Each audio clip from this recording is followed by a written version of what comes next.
Hello, everyone. My name is Dr. Joshua Aura. I teach CPA at RCM College, and today I'm so happy to be seated next to a mheshimiwa. Even before I introduce him, ni mheshimiwa ambaye anasema two-term, not for the national government, he'll be able to explain, but for himself, given the kind of work that he has done in Kakamega County Assembly. He is currently the Speaker of Kakamega County Assembly. Mheshimiwa, karibu sana. Ungeanza kwanza kwa kujiintroduce ndio hawa waweze kujua wana deal na nani. Asante sana Bwana Aura. Jina langu ni James Namati. James Namati ni Speaker wa Kakamega County Assembly. Ye pia ni advocate wa High Court of Kenya. Lakini pia anaenda mpaka huko Supreme Court. Ukisikia High Court si hapa tu peke yake. Mpaka Supreme Court tunafanya kazi huko. Hiyo ndio profession yangu. I'm also a father and a husband. Husband of one. Husband of one. Yes. That's a very good clarification. Thank you so much, Speaker. Now, as the Speaker of the Kakamega County Assembly, and I can see you're not that old. Of course, you're not a Gen Z, but I mean, you are there. Yes. Great. What inspired you to join leadership and public service? I've always had that passion of being a leader and a speaker for that matter. Because I remember in class 5 at Eluche Primary School where I schooled, I became the debate prefect. So we are debating with class standard 7, standard 6, those senior people, but I was the debate prefect. So I was moderating the house so as to speak at that early age. So I started having that passion much, much earlier. And I grew up with it until right now. By God's grace, I'm the Speaker of Kakamega County Assembly. Thank you so much. All right. Great. That's a very, very good response. Now, whenever we hear about county assemblies, I mean, we hear, or rather we associate county assemblies with a lot of noise, chaos. How would you rate the performance of Kakamega County Assembly in general? Is it chaotic like the others? No, Kakamega County Assembly is very organized. It's one of the best organized. And it did not just come by chance. There's a lot of work that we put in before we reached there. Of course, there's always diversity of minds. We have people from different political angles. We have different political parties at play. So you'll find that these are politicians. And Kakamega Assembly, for your information, Aura, it is the third largest assembly in Kenya. Wow. That is after the National Assembly, which has the MPs, and then Nairobi County Assembly, which has around 140 MCAs. We come there third with 90 MCAs. Okay. So we are the third in Kenya. It's huge. Not county assemblies, but assemblies in general. In general. Yes. Tunashinda hata Senate kwa wingi. Kwa wingi. Oh, okay. Senate are only 60. We are 90. And so when you have those diversity of minds, it needs good leadership for it to have no noise all over. Thank you so much. Great. So then what are the biggest achievements of the Kakamega County Assembly under your leadership so far? Yes. When we came to this assembly in 2022, September, we found as the assembly, it had pending bills of over 800 million. 800 million to our county assembly is quite huge. A lot of money. However, we have managed to reduce those pending bills to now slightly under 300 million. Wow. It means that we have been able to knock off most of those debts, and now here we are with 300 million. Okay. We had, in terms of administration, we had our reports, our audit reports from the Auditor General used to be with a lot of queries, over 200 pages. I remember the first audit report I made had over 200 queries. And it was a booklet, 200 pages we could read, and you think, is this a Bible or whatever? However, we have managed to scale those audit queries to only 3 major queries, which are actually out of our control. For example, if somebody tells you that why are you paying more salaries at more than 35%, that's very little you can do, because already people are getting salaries. Yes. And we are getting money from the exchequer, which is capped at a certain amount. Will you reduce the salary of someone No. to be able to have 30% or 35%? No. We can't. The other query that we normally have right now is ethnicity. Why have we employed more people from one ethnic community as compared to why don't we have a third coming from other regions? Yes. And of course, historically, you know very well that counties, by their very nature, they were put along tribal lines. For example, you'll find Kakamega has the Luyas, Kisii has the Kisis. Yeah.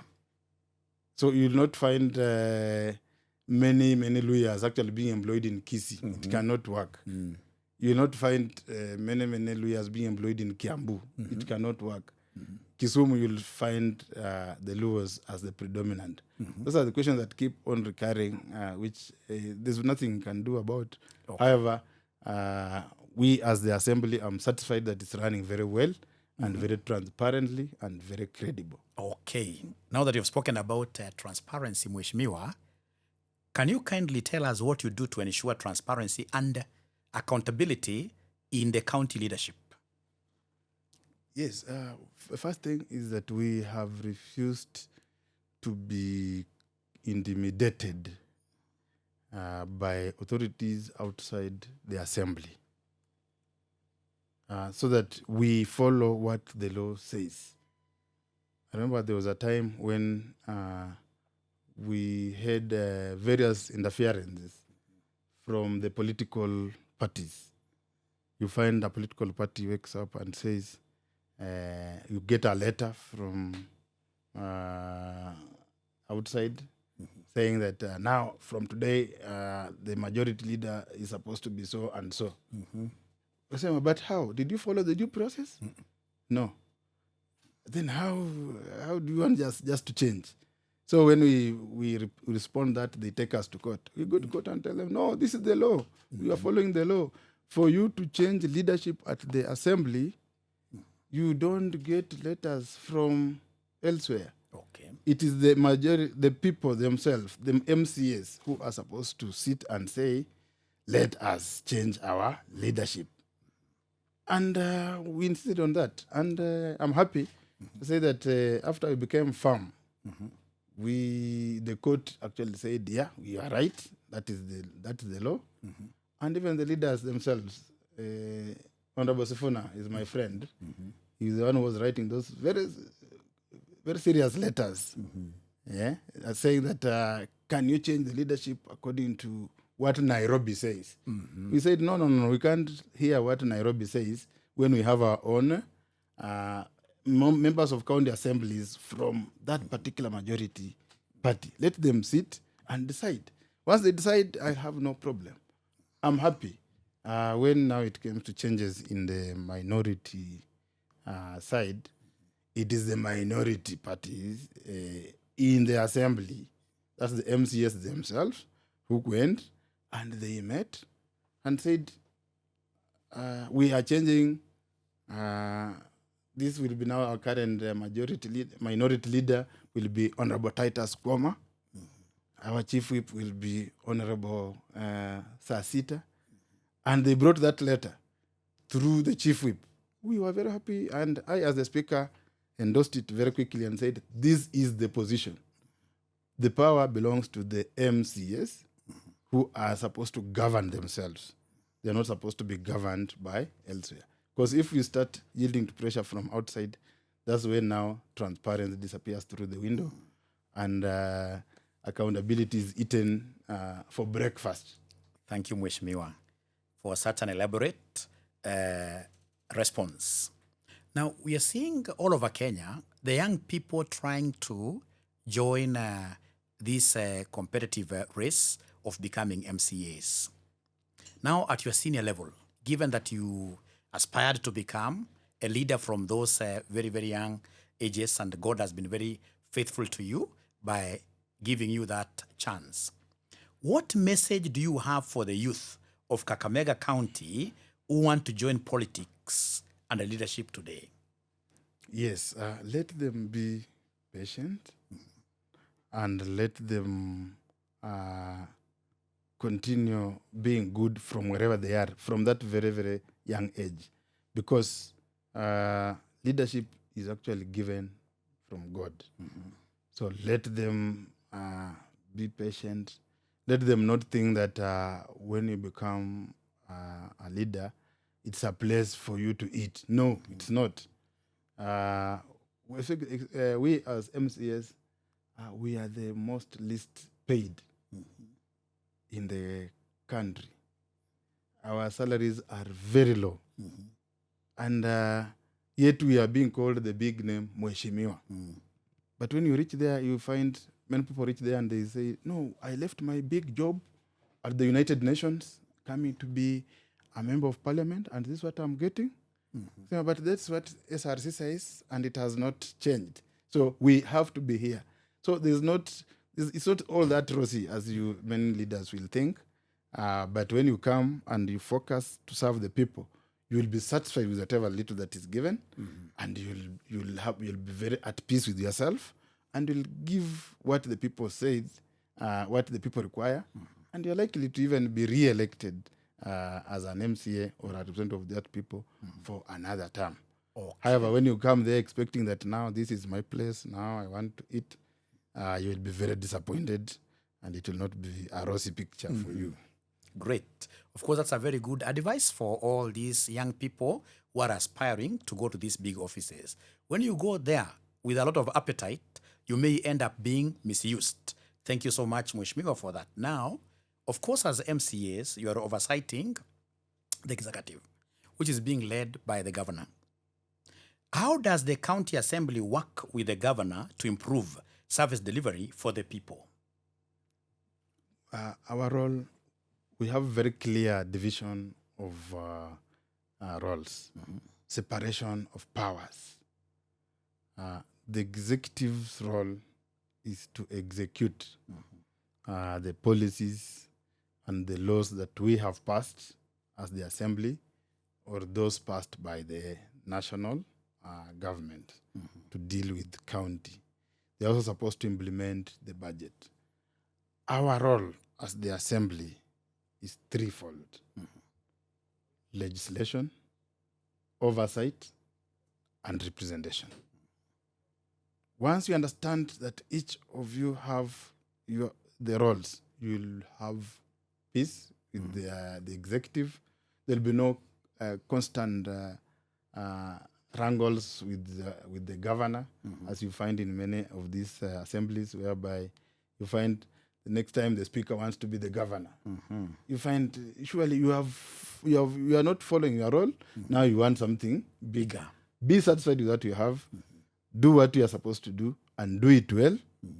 And the governor will do what he's supposed to do, and there'll be everything will be okay. So everybody let him stick to his lane, and you will be very, very much in order. Now, they tell us outside here that if you'd want to be loved, go out there and sell ice cream. Mheshimiwa, you're not selling ice cream. You are not. You cannot be loved by everybody. How do you handle criticism from the public and the political opponents as a person? By the very nature of office, nobody can like what you do 100%. In fact, it will be very wrong as a leader for you to be loved by everyone 100%. If you are loved 100%, then you are not a leader. There's something that is wrong somewhere. Because as a leader, you must have you can make mistakes, and you should accept to be criticized. And when you are criticized, take them positively and improve. However, if you look at criticism and find that any form of criticism you are now want to fight, you are brooding over it, then you are not a leader. I take criticism positively as a way to ensure that I correct, so that I improve on myself, so that next time I don't repeat that mistake. So anybody criticizing me, I welcome those criticism. I look at that criticism and see, is it just malicious or there was a point in it? If there is a point in it, take it up, correct, so that don't repeat that mistake. Kwa sababu Kiswahili wanasema kufanya makosa si kosa, lakini kurudia makosa ndio kosa. ndio kosa. Thank you so much. Social media, of course, has now a very big impact on what is happening, of course, in Kakamega and the country at large. If, for example, you have not done your roads very well, somebody will go and pick a video of that poor road, and they'll be able to post this on TikTok, and it'll be able to get enough views. Now, Mheshimiwa, what role does social media play in connecting leaders with Mwananchi today, actually, with Wananchi today? Social media is good. And in fact, it has woken up many leaders so that you don't sleep on your job. Because once you start sleeping on your job, somebody will pick it up and it will be viral. You will not know where it started and where it's ending. So I like social media in that it has kept us on our toes, so that you are always accountable for your action, knowing very well that whatever you do, somebody else, you don't know who is watching you. So you have always to do the right thing. So social media is good because through social media, we are also now able to tell our good acts that we are doing, so that everybody can also be able to see. In fact, social media is now so strong that you ignore it at your own risk. Okay. So finally, Mheshimiwa, what is your vision for the future of Kakamega County now that you are talking about two-term for you? Yes, Kakamega County, we have a lot of vision. First, we want to make it debt-free. Remember, we came with 800 million as our debt. We want to come and ensure that we see if we can make it 0-0 balance as we leave the assembly for other things that God may create for us. That when my time comes, they should be able to say, he found this in such a debt, but now we are here. I also want to look at a time when the participation of members is more robust. Remember when we came in, for 10 years, the Assembly of Kakamega, the first 10 years, it had done less than 10 acts of legislation over 10 years. But for the 4 years I've been here, I'm proud to tell you that we have now 22 legislations within 4 years. We have already doubled what was done in the 10 years. So I would want to reach a time where I give to Kakamega County residents enough laws to govern themselves on all aspects, which is our primary role of legislation. It's good that I'm a lawyer, and we have led this very, very well from our legal background. It has really assisted us. All right. The third thing I would like to leave Kakamega with is the construction of the assembly. Right now, when you look at our assembly, it is like a museum. So it was built in 1938 by the colonialists. That's where we still are. It's not a very good rosy picture. Okay. However, we have started in earnest the plans to construct a very good modern assembly, ultra-modern assembly, which will house all our employees, and a ultra-modern chamber akin to that you see in National Parliament. We want to bring it in Kakamega so that your members of Kakamega, when you elect him, he's able to do his work comfortably and is able to legislate well, knowing very well that he's in a very comfortable environment. Okay. Because a good chamber is not just a luxury issue. It is actually a tool of trade to enable that particular MCA to represent his member very well. Okay. We would like to ensure that that happens. Secondly, I would like to have a time when each member is having his own office at his constituency, whereby he's able to serve members from each particular ward. That if a member has an issue, he does not have to go all the way to Kakamega to get his MCA or to go to his house in the morning because he does not have an office. So we want to construct offices for each MCA so that when the service can be closer to the people, they can get their representative clearly and down at the grassroots to enable development actually sprout and move at lightning speed in Kakamega County. Okay, great. That will be a wonderful legacy. Now, one thing that I love about Mheshimiwa is that he keeps on looking for opportunities for the youth from Kakamega County. He's knocked onto our doors as RCM College, asking us to sponsor. Now, Mheshimiwa, out of this great podcast, we shall be able to sponsor 5 students that you'll be able to appoint yourself. Yeah, That 5 is very students nice. will be sponsored courtesy of Mheshimiwa. Kudos. Yeah, and we basically offer CPA, CASNEB courses, and NEC. And the courtesy of Mheshimiwa, 5. So Mheshimiwa, please, the earlier you give me the names, the better. Otherwise, it has been a pleasure hosting Mheshimiwa at RCM Studios. Mheshimiwa, you are kind, and we shall recommend this gentleman one more time, and even another time. Congratulations, because you'll win. Thank you. All right. Thank you. All right. Thank you. All right. Yes.